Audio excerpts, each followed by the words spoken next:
there's potential that they try to hunt.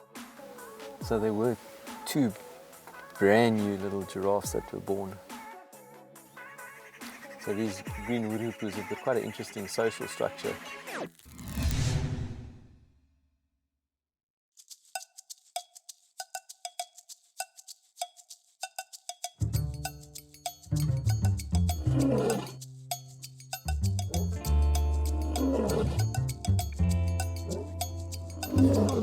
Good morning everyone, welcome back to another beautiful day on Shamwari Private Game Reserve. So as we're heading out, and so often been the case, we were heading out to go and film on foot with some stuff, and we came across this guy over here, beautiful male lion, and he is by himself, but he is busy calling, he's busy territorial marking along his way.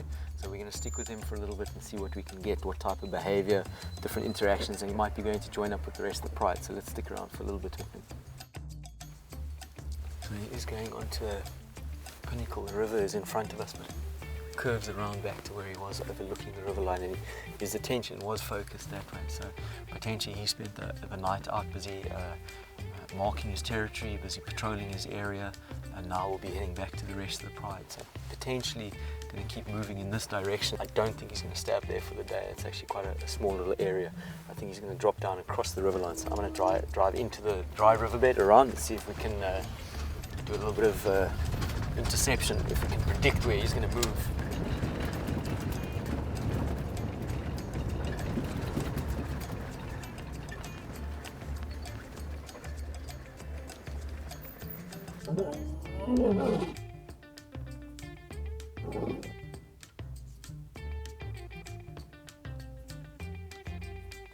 So that last little sound that you heard, that typical male lion fashion, he's been very lazy. What I would guess has just happened there is he was roaring on top, and as he fell over now to go and sleep a little bit on the edge over here was that little sound that we heard. So I'm just going to move around. There are some pathways that come down to the river line and then head up the other side there, but I don't think he's going to be there just yet.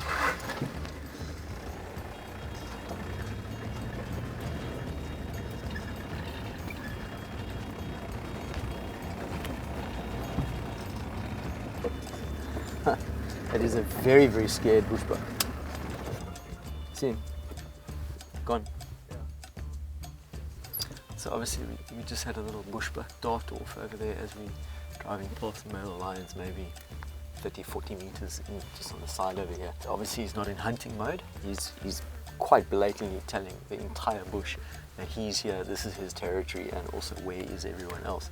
So the fact that that little bushbuck was here, he's not hunting it unless it was a severely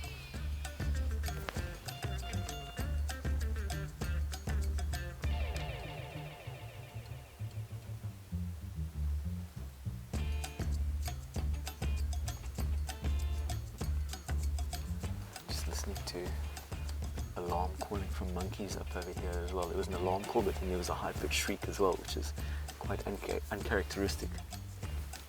Sounded like something got caught there for a second, but just possibly monkeys interacting, and then the rest of the group busy shouting at the lion over here, just busy telling them, we know you here, don't bother trying to sneak up on us at all.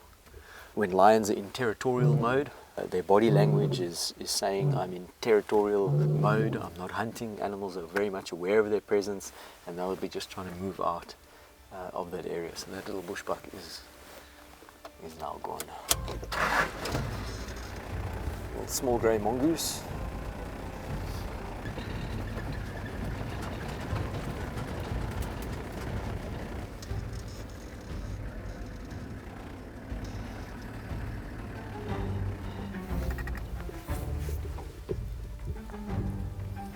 So we'll wait here for a minute or two. This, animals, particularly lions, are such creatures of habit.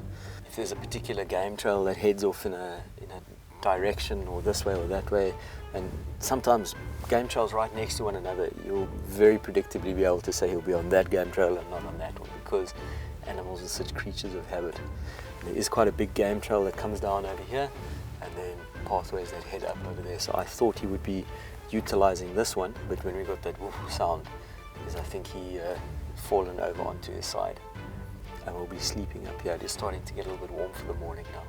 What I am going to do is drive back up around and up onto this top ledge over here. I just want to see if the rest of the pride is not anywhere close by, or if his behaviour doesn't change at all. Otherwise, potentially he'll be sleeping up here for a couple of hours during the day when it's nice and warm.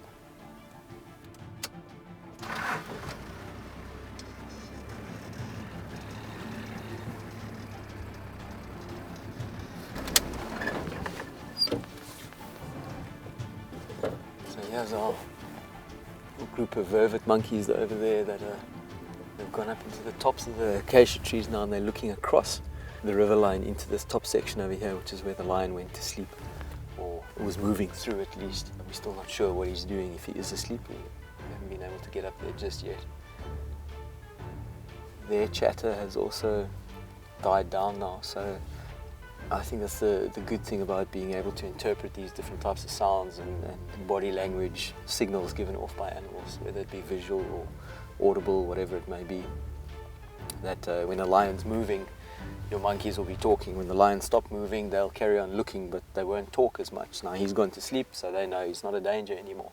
They can now worry about aerial predators, things like martial eagles, crowned eagles, anything that could be a threat to them in the trees. You know, don't expend energy watching a sleeping lion when you've got birds of prey in the sky or leopards walking around you. So they've gone quiet over there, which is leading me to think that this lion is definitely asleep now for the next couple of hours.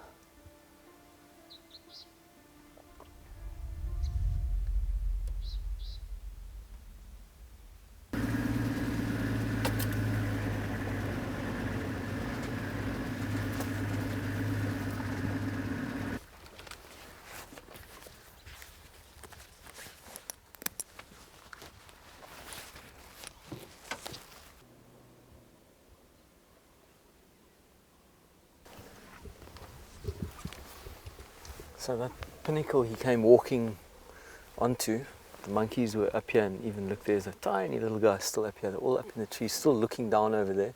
So definitely sleeping over there.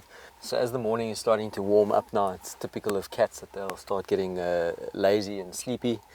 And as we can see, he's gone into these acacia thickets over here and will be lying up for the warmer part of the day. So that lion was spending a lot of energy concentrating on one area. I think there is a potential that the rest of the pride could be there.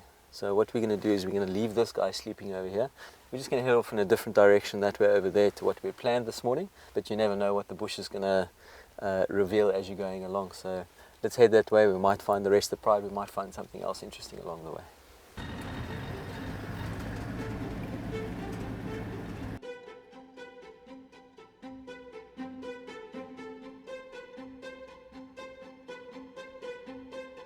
There's something you don't see every day, just for our birding fans out there. There's a male and a female green wood hoopoe, those two over there that were doing a nice little chat earlier. They were doing their pair bonding call, which was that loud cackling noise, and they've gone and landed in a tree. There, the one goes down, and they're next to a African hoopoe. To get two hoopoe species next to one another like that is pretty cool. So these green wood hoopoes have got quite an interesting social structure, in that it's something called delayed dispersal, where you'll have a dominant pair of birds doing the breeding, and the chicks that hatch and are reared successfully the following year, instead of them flying off and starting their own little families, they'll stay behind and help rear those chicks from the previous season, and so it goes on, so that you have these groups of birds. And this is just potentially a new pair that have formed. And as we're going now into what will be pair bonding and courtship displays and all of that, before we get to just before summertime, where you have the mating season starting with birds and that, you'll have these pair bonding taking place, and yeah, potentially a little family unit starting up here of green wood hoopoes. There's not too many birds that display that social system. It's quite evolved, where you'll have delayed dispersal and members within the group giving up a breeding right. But yeah, not too many birds that display this type of social structure, where a dominant male and female will breed, and then other members of the family will stay and help rear the chicks. So As we have literally come around the corner, I got a partial lion track about 10 minutes ago, not even 10 minutes ago, 5 minutes ago, heading in this direction, but I wasn't sure how old it is. And as we've come around the bush over there, I can see a lion, or a lioness rather. So we're going to head a little bit closer and see what the composition is. And we're probably about 2 kilometers away from that male lion where he was calling, but obviously calling into and heading in this direction. So that initial hunch that we had paid off. Now the word giraffe here this morning with babies, so let's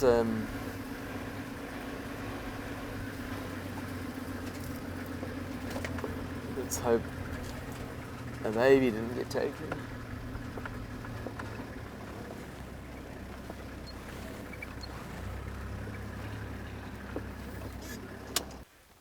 So I think one of the things I really enjoy about this time of the year is that even though it can be quite cold in some mornings and during the days, very, very pleasant, it means that your animals take advantage of that as well. So in summertime where it's really, really hot up until sometimes 5:30 in the afternoon, the lions will be sleeping. There's no activity from them. They get really lethargic. But in winter time, sometimes during the middle of the day, we'll be spending time with lions, watching them hunt and being pretty active. So that's a really nice thing about this time of the year. So I can only see the one lioness in front of us over here. There should be at least another 4 animals in this pride, excluding the male that we saw.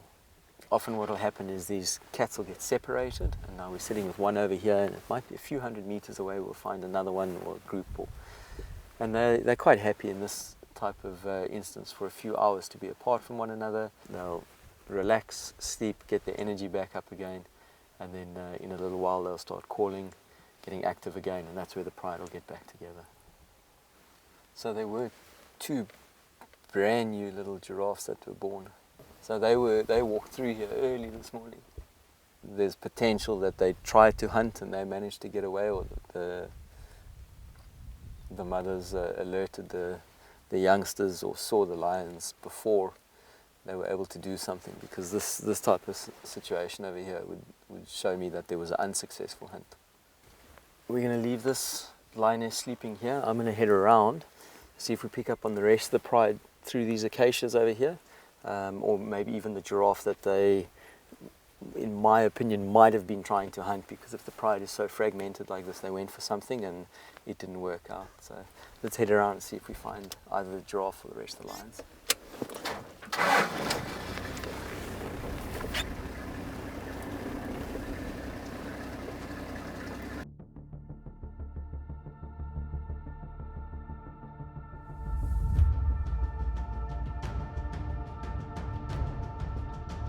We've just found the giraffe that we were looking for. They moved straight through where that lioness was. And like I say, the pride of lions had now split, and what my assumption would have been is that it had been a failed hunt, or an attempt at a hunt at least. And these giraffe, now we've come all the way around. We're a good couple of kilometers, probably about 2.5, 3 kilometers away from where we saw the lions, which means that those very 2 tiny giraffe have had to move a long distance very, very quickly. So all the puzzle pieces kind of fitting together nicely. But there they are both still fine. We're going to get a little bit closer to them, and you can still see the umbilical cords on these guys are still about 1 foot long. So brand new little guys, couple of days, couple of weeks old, and obviously very alert. Adult females over there would have picked up on those lions and moved them out of that area very, very quickly. The southern pride of lions is notorious for hunting young giraffe. They are really good at it. It is learned behavior, and they actively go out and look for giraffe. So that adult female over there, you can see her tail is missing. And I know that individual female because I remember many years ago when the same southern pride of lions actually attempted to catch that female. And she's got long rake marks down her hindquarters, and she lost her tail. They were biting and chewing on her tail, and she managed to get away. And probably about 2 months later, the tail dried and fell off. But yeah, she's been around since then, and obviously very alert and very aware to the dangers of lions. she also lost 2 of her subsequent youngsters to lions over the years. We have a lot of giraffe, and quite difficult to identify one giraffe from the next, especially with the numbers that we have. But every now and again you do get one individual that has very, very characteristic markings or identification features on it. In this case it's a female with a tail that's nearly completely gone. So when the lions do take a youngster out, the mothers always stay within the area for a long time afterwards, circling and sometimes very, very close. They get very distressed, and we've seen that about 2 times with this female. So hopefully, if this is a subsequent youngster of hers, that she manages to actually get this one through to sub-adult and adult stage. So in this instance, I would say that those 2 adult females are the mothers of those 2 youngsters. But when you see groups of giraffe, then you often find a little natal creche herd, so where all the little youngsters are staying together, and maybe 1 or 2 individual females, adult females, looking after those youngsters for the day. Not necessarily the mother, but just a babysitter, if you will. And the mothers will actually move quite far away from that herd of youngsters during the day feeding, and then come back to them once or twice a day. But in this instance, I think those females over there would be the mothers, and they actually, because of the density of lions over there now and the interactions that they've had, they're rather going to move them into a completely different area. Alright guys, so I'm going to leave these giraffe be as they are moving into a new safe area with the lions there, and hopefully some very alert moms taking them into a nice safe area for the next little while. Hope you enjoyed this one. Stay tuned for the next one soon. Be safe.